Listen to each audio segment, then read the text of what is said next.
Bible గ్రంథంలో దేవుడు కొంతమందికి వారి పేర్లు మాత్రమే కాకుండా వారికి కొన్ని టైటిల్స్ అంటే కొన్ని బిరుదులు ఇచ్చాడు. ఉదాహరణకి అబ్రహాముకు అన్నాడు దేవుడు ఆదికాండము 17వ అధ్యాయం 5వ వచనంలో అనేక జనములకు తండ్రి అన్నాడు.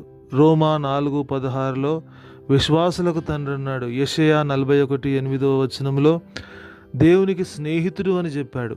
అంటే దేవుడు అబ్రహామును పిలిచిన తర్వాత అబ్రహాము యొక్క విశ్వాస జీవితమును బట్టి, అబ్రహాము యొక్క విధేయతను బట్టి దేవుడు అబ్రహాముకు ఈ పేర్లు పెట్టాడు. అదే రీతిలో మోషే యొక్క జీవితాన్ని చూస్తే సంఖ్యాకాండము 12వ అధ్యాయం 7వ వచనములో నా ఇల్లంతటిలో నమ్మకమైన వాడు అని అన్నాడు. సంఖ్యాకాండం 12:3లో మిక్కిలి సాత్వికుడు అన్నాడు. ఎప్పుడు అన్నాడంటే అరణ్యములో మోషే ఇశ్రాయేలీలను నడిపిస్తున్న సమయంలో అన్నాడు.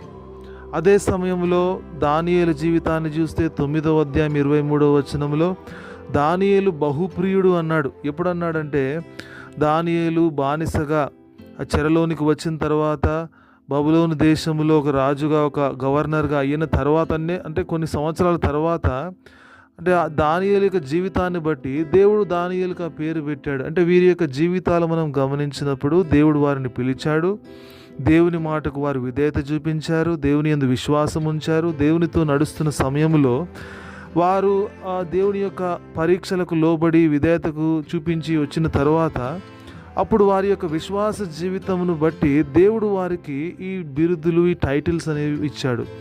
అయితే దావీదు జీవితంలో చూస్తే ఒక ప్రత్యేకత ఉంది. 1 సమూయేలు 13వ అధ్యాయం 14వ వచనంలో దేవుడు అంటాడు, David a man after mine own heart. దేవుడు దావీదుని గురించి ఏమన్నాడంటే నా చిత్తానుసారమైన వ్యక్తి, నా హృదయానుసారుడు. 1 సమూయేలు 13వ అధ్యాయం 14వ వచనంలో. అయితే సమూయేలు దావీదుని ఎప్పుడు అభిషేకించాడంటే 1 సమూయేలు 13వ అధ్యాయం 16వ అధ్యాయంలో 1 సమూయేలు 16వ అధ్యాయంలో సమూయేలు యెషయి ఇంటికి వెళ్ళాడు. ఆ సమయంలో దావీదు గొర్రెలు కాస్తున్నప్పుడు మరి అడవిలో నుంచి యెషయి దావీదుని పిలిపించాడు. ఆ సమయంలో మరి సమూయేలు దావీదును అభిషేకించాడు. అంటే 1 సమూయేలు 16వ అధ్యాయంలో దావీదు అభిషేకించబడ్డాడు.